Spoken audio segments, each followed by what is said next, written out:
بسم اللہ الرحمن الرحیم۔ اعوذ باللہ من الشیطان الرجیم۔ بسم اللہ الرحمن الرحیم۔ عزیز طلباء کرام، السلام علیکم ورحمۃ اللہ وبرکاتہ۔ امید ہے آپ سب خیر و عافیت سے ہوں گے۔ جواہر البلاغہ حصہ اول سبق نمبر 78، الباب الخامس فی الاطلاق والتقیید۔ عزیزان گرامی، آج سے ہم ایک نئے باب کا آغاز کرنے جا رہے ہیں۔ یہ باب کس چیز کے بارے میں ہے، اس باب میں ہم کیا پڑھیں گے، اس سے پہلے میں اختصار کے ساتھ ایک مقدماتی گفتگو کرتا ہوں تاکہ اس باب کے غرض و مقصد کو سمجھ سکیں۔ دیکھیں، کلام میں ہمارے پاس تین چیزیں ہیں، ایک ہے مسند، ایک ہے مسند الیہ۔ اب یہ دو رکنی کلام ہیں، اگر مسند اور مسند الیہ کلام میں نہ ہو تو کلام بنتا ہی نہیں ہے۔ لیکن ایسا نہیں ہے کہ کلام میں جتنی بھی چیزیں ہوں سب کے سب یا تو مسند ہوں گے یا مسند الیہ ہوں گے، ایسا نہیں، بلکہ ایک تیسری چیز بھی کلام میں ہوتی ہے جسے قید کہا جاتا ہے۔ قید، اب وہ کوئی بھی چیز ہو کلام میں جو نہ مسند ہو نہ مسند الیہ ہو، ان دو کے علاوہ کوئی چیز ہو تو اسے علماء بلاغت قید کہتے ہیں۔ قید، یہ جو بحث ہے یہ اسی کے بارے میں ہے۔ دیکھیں، مسند الیہ کے حالات و احوال کے بارے میں بحث گزر گئی، مکمل ایک باب گزر گیا، باب سوم۔ مسند کے بارے میں ایک مکمل باب گزر گیا، باب چھارم۔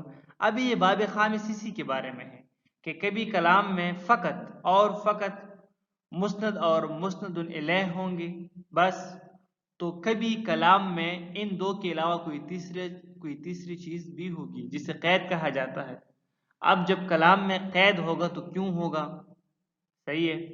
اسی طرح کلام میں اگر قید لایا جائے تو کب کلام میں قید لانا اچھا ہے، کب اچھا نہیں ہے، کب کلام میں قید لائیں گے تو کلام بلیغ بنے گا، فصیح و بلیغ بنے گا، اور کب قید لانے سے ہم گریز کریں۔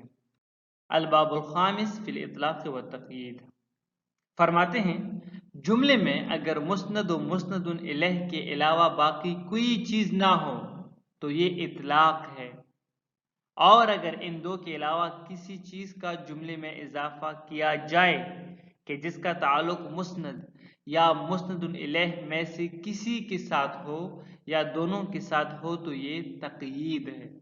اوپر یہ دو الفاظ ہیں نا، ایک ہے اطلاق اور ایک ہے تقیید۔ ہم کہتے ہیں نا یہ دو الفاظ تو ہم استعمال بھی کرتے ہیں، علم اصول میں استعمال کرتے ہیں، باقی سارے جگہوں میں استعمال کرتے ہیں، مطلق، مقید۔ اب مطلق کیا ہوتا ہے، مقید کیا ہوتا ہے، علماء بلاغت اطلاق کیسے کہتے ہیں اور تقیید کیسے کہتے ہیں۔ فرماتے ہیں کہ ہمارے پاس کلام میں تین چیزیں ہیں، مسند، مسند الیہ اور قید۔ اب یہ تو ہو ہی نہیں سکتا کہ کوئی کلام ایسا ہو جس میں مسند اور مسند الیہ نہ ہو، یہ تو رکن کلام ہے، یہ تو ہوں گے، لیکن قید ہو سکتا ہے کبھی ہو اور ہو سکتا ہے کبھی نہ ہو۔ اطلاق کا مطلب یہ ہے کہ جب کلام میں فقط مسند اور مسند الیہ ہو، جملے میں مسند اور مسند الیہ کے علاوہ کچھ نہ ہو تو یہ ہے اطلاق، فقط مسند اور مسند الیہ ہے۔ لیکن اگر جملے میں ان دو کے علاوہ کوئی اور چیز بھی ہو، اب وہ جو بھی ہو لیکن ان دو کے علاوہ کوئی اور چیز بھی ہو، خواہ وہ مسند سے متعلق ہو، مسند سے مربوط ہو، یا وہ مسند الیہ سے مربوط ہو، یا وہ دونوں سے مربوط ہو، جو بھی ہو اسے قید کہا جاتا ہے۔ اور اگر کوئی ایسا کلام ہو، کوئی ایسا جملہ ہو تو پھر اسے کہا جاتا ہے تقیید، اسے تقیید کہا جاتا ہے، یعنی اس جملے کی تقیید کی گئی ہے۔ کلام مطلق ہے، کلام میں اطلاق ہے، یعنی مسند اور مسند الیہ کے علاوہ کلام میں کوئی چیز نہیں ہے۔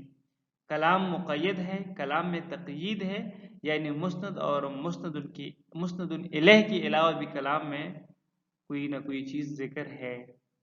مسند و مسند الیہ کو یا تو اس وجہ سے مطلق لایا جاتا ہے کہ چونکہ قید لگانے کی ضرورت نہیں ہے، تو جب قید لگانے کی ضرورت نہیں ہے تو قید کیوں ذکر ہو، ذکر ہی نہ ہو، یا کسی غرض بلاغی کی وجہ سے ایسا ہوگا، کوئی نہ کوئی غرض بلاغی ہوگا۔ بعض دفعہ مسند یا مسند الیہ یا دونوں کے ساتھ قید لگایا جاتا ہے۔ بعض دفعہ مسند یا مسند الیہ یا دونوں کے ساتھ قید لگانا لازمی ہوتا ہے۔ اگر قید نہ ہو تو پوری کلام لغو بن جاتی ہے، بے فائدہ بن جاتی ہے، عبث بن جاتی ہے۔ 8 چیزیں کلام میں بطور قید آ سکتی ہیں: توابع، ضمیر فصل، نواسخ، یہ جتنی بھی ہے، یہ انا انا یعنی حروف مشبہہ بالفعل، کانا وغیرہ جتنی بھی ہے، یا فعل ناقصہ وغیرہ، ادوات الشرط، نفی، مفاعیل خمسہ، حال اور تمییز۔ الباب الخامس فی الاطلاق و تقیید، 5واں باب اطلاق و تقیید کے بارے میں ہے۔ کبھی کبھار کلام مطلق لی جاتی ہے تو کبھی کلام کو مقید کیا جاتا ہے۔ اذا اقتصر فی الجملۃ علی ذکر جزئیها ای المسند الیہ والمسند فالحکم مطلق، وذلك حين لا يتعلق الغرض بتقييد الحكم بوجه من الوجوه أو تعلق غرض بإطلاقه كأن يذهب السامع فيه كل مذهب ممکن۔ فرماتے ہیں کہ اگر کہیں جملے میں فقط مسند اور مسند الیہ کے اوپر اکتفا کیا جائے، جو جملے کے بنیادی ارکان ہیں فقط ان کو ذکر کیا جائے، اس کے علاوہ جملے میں کچھ بھی نہ ہو، تو اسے کہا جاتا ہے اطلاق۔ فالحکم مطلق، وہاں پر اس جملے میں جو حکم ہوگا، مسند الیہ کی طرف جو نسبت دی جائے گی وہ مطلق ہوگی۔ اور ایسا کیوں کیا جاتا ہے؟ یا تو اس لیے کیا جاتا ہے کہ لا يتعلق الغرض بتقیید الحکم بوجہ من الوجوہ، یعنی ضرورت ہی نہیں ہے وہاں پر کہ ہم کلام کو مقید ذکر کریں، وہاں پر کلام کو مقید لانے کی کوئی ضرورت نہیں ہے، اس لیے۔ اور یا نا ہم اس لیے کلام کو مطلق لاتے ہیں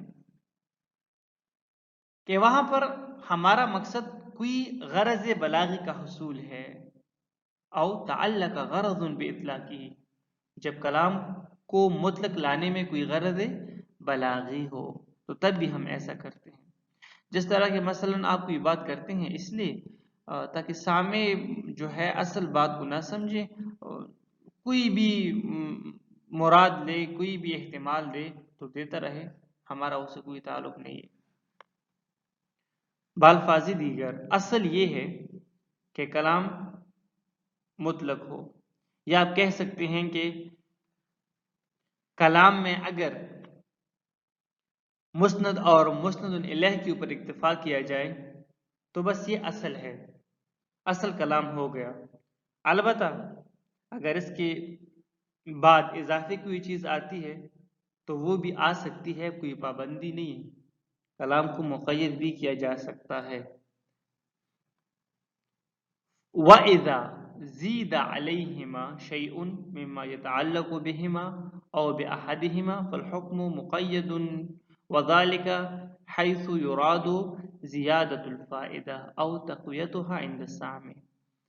فرماتے ہیں کہ اگر مسند اور مسند الیہ کے علاوہ کوئی چیز ہو کلام میں، ان دونوں سے زیادہ کوئی چیز ہو کلام میں کہ جس کا تعلق یا مسند کے ساتھ ہو یا مسند الیہ کے ساتھ ہو یا ان دونوں کے ساتھ ہو، کیونکہ بنیادی ارکان تو یہ دو ہیں، اب کوئی بھی چیز آئے گی تو وہ انہی کے تعلق سے، انہی کے توسط سے کلام میں آئے گی، یوں نہیں آ سکتی کلام میں۔